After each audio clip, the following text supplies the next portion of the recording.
Welcome to test exam. दोस्तों आज है 28 जुलाई और 28 जुलाई से रिलेटेड करंट अफेयर्स के जितने भी इंपॉर्टेंट टॉपिक बन सकते हैं सारे इस वीडियो में कवर करेंगे, क्योंकि सारे ही क्वेश्चन इंपॉर्टेंट है। तो वीडियो के अंत तक जरूर बने रहिएगा। दोस्तों अगर आप चैनल पे नए हैं तो चैनल को सब्सक्राइब जरूर कर लीजिए और बेल नोटिफिकेशन ऑन कर लीजिए। तो चलिए शुरू करते हैं आज के हमारे पहले क्वेश्चन से। आज का हमारा पहला क्वेश्चन है, हाल ही में विश्व बैंक के नए मुख्य अर्थशास्त्री यानी चीफ इकोनॉमिस्ट कौन बने हैं? तो इस क्वेश्चन का राइट आंसर हो जाएगा इंद्रमित गिल।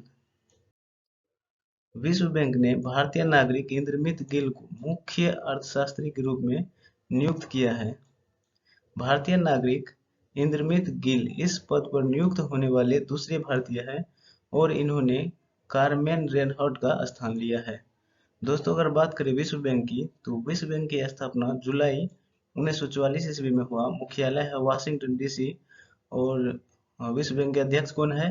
तो विश्व बैंक के अध्यक्ष है David Malpass. MD and CFO है अंशुला कांत। दोस्तों बात कर लेते हैं पिछली टॉप 5 अंतर्राष्ट्रीय नियुक्तियों की। तो भूटान में भारत के अगले राजदूत कौन बने हैं? सुधाकर दलेला। अंतर्राष्ट्रीय कृषि विकास कोष IFAD के नए अध्यक्ष बने हैं अल्वारो लारिया। G20 संगठन के लिए भारत के नए शेरपा बने हैं अमिताभ कांत।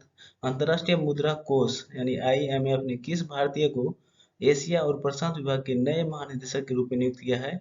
कृष्णा श्रीनिवासन को। अंतर्राष्ट्रीय श्रम संगठन के नए महानिदेशक कौन बने हैं? Gilbert F Houngbo.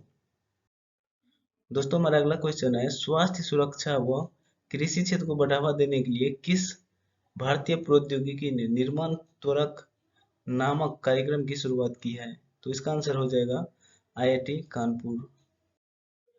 IIT Kanpur ने भारत सरकार के विज्ञान एवं प्रौद्योगिकी विभाग के सहयोग से 6 माह के निर्माण त्वरक कार्यक्रम की शुरुआत की है। इसमें स्वास्थ्य सुरक्षा कृषि क्षेत्र में कार्य कर रहे 15 स्टार्टअप को बढ़ावा दिया जाएगा।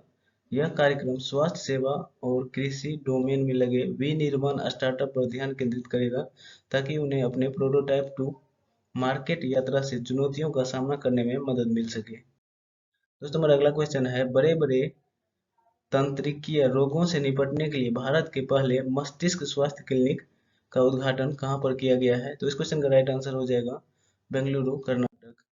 कर्नाटक के स्वास्थ्य मंत्री डॉक्टर के सुधाकर ने बेंगलुरु में भारत के पहले मस्तिष्क स्वास्थ्य क्लिनिक का उद्घाटन किया है। इस क्लिनिक को कर्नाटक ब्रेन हेल्थ इनिशिएटिव के तहत कर्नाटक की जयनगर के राजकीय अस्पताल में स्थापित किया गया है।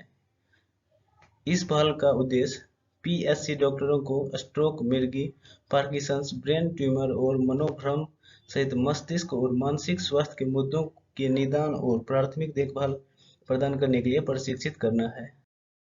दोस्तों पिछले टॉप 5 भारत में प्रथम टैब वाले क्वेश्चन का रिवीजन कर लेते हैं।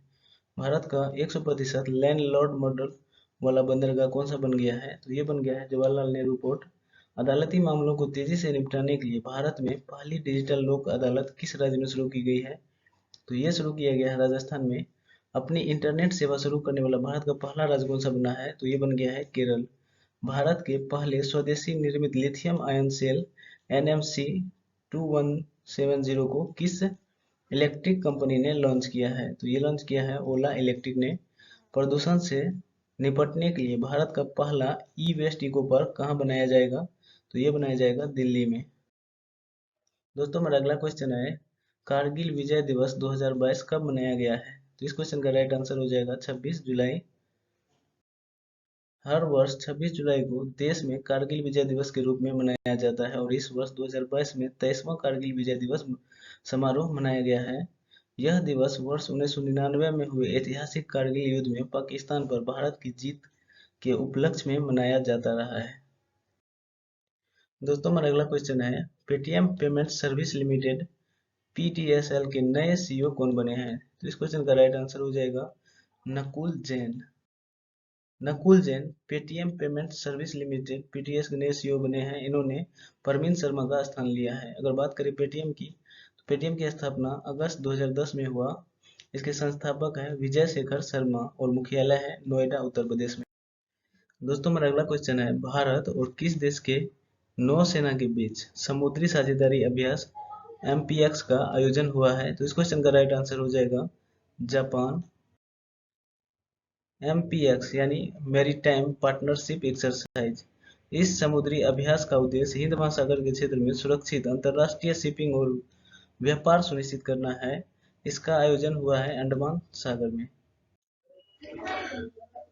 दोस्तों बात कर लेते हैं पिछले टॉप 5 महत्वपूर्ण सैन्य अभ्यास की। तो सी गार्डियंस 2 नामक समुद्री अभ्यास किन दो देशों के बीच के नौसेना के बीच आयोजित हुआ है? तो ये हुआ है चीन और पाकिस्तान के बीच। भारत और किस देश की नौसेना के बीच समन्वित गश्ती अभ्यास IND इंडो कॉर्पोरेट 2022 का 38वां संस्करण आयोजित हुआ है? तो ये हुआ है इंडोनेशिया और भारत के बीच।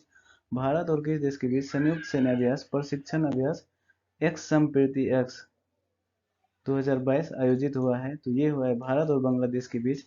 भारत और किस देश की सेना के बीच संयुक्त विशेष बल अभ्यास खंजर 2022 का आयोजन हुआ है? तो ये हुआ है किर्गिस्तान और भारत के बीच। भारत और किस देश की नौसेना के बीच द्विपक्षीय नौसैनिक अभ्यास बांगो सागर 2022 आयोजित हुआ है? तो ये हुआ था भारत और बांग्लादेश के बीच। दोस्तों हमारा अगला क्वेश्चन है, Dilip Kumar in the shadow of A legend नामक पुस्तक किसने लिखा है? तो इस क्वेश्चन का राइट आंसर हो जाएगा फैजल फारूकी।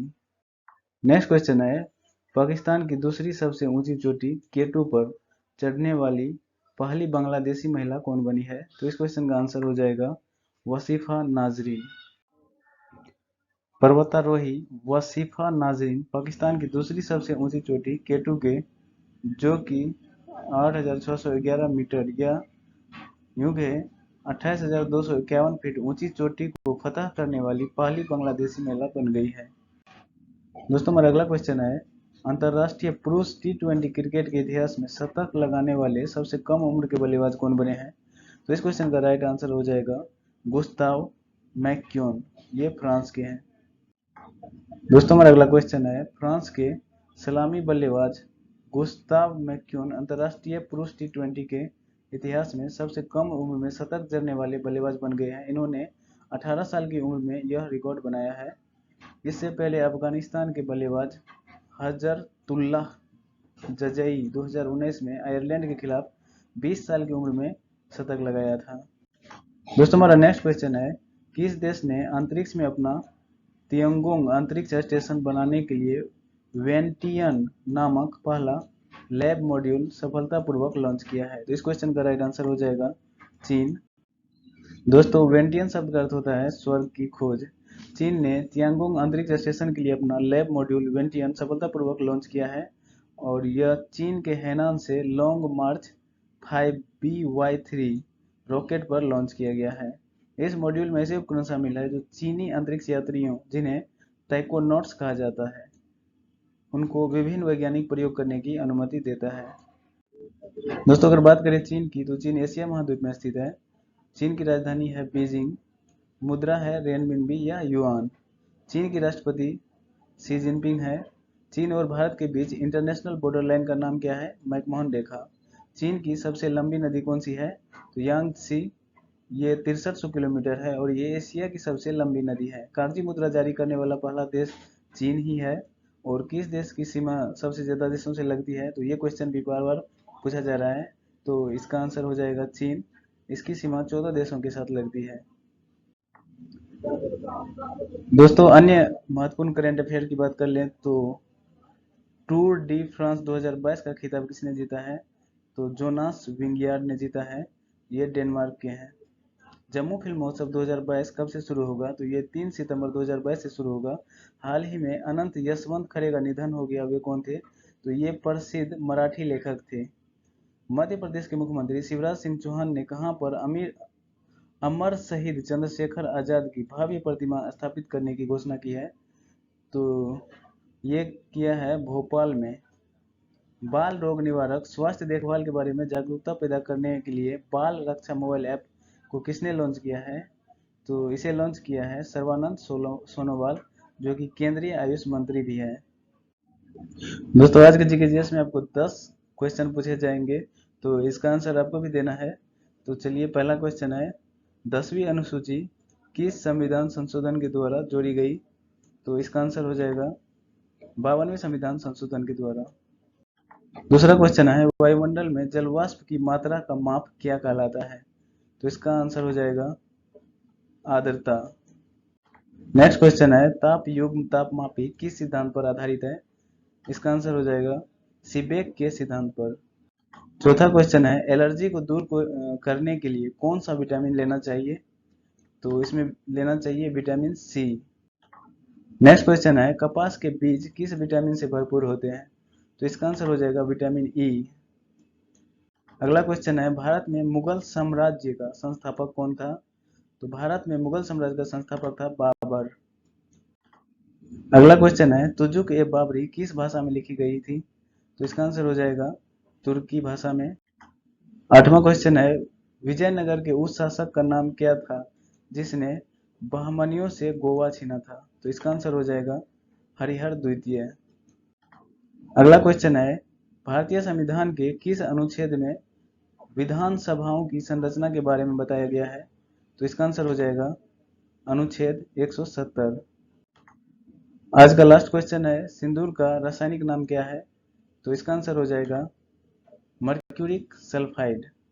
दोस्तों अगर वीडियो अच्छा लगा हो तो चैनल को सब्सक्राइब जरूर कर लीजिएगा, वीडियो को लाइक कीजिए, शेयर कीजिए। दोस्तों आज के लिए इतना ही, वीडियो को अंत तक देखने के लिए धन्यवाद।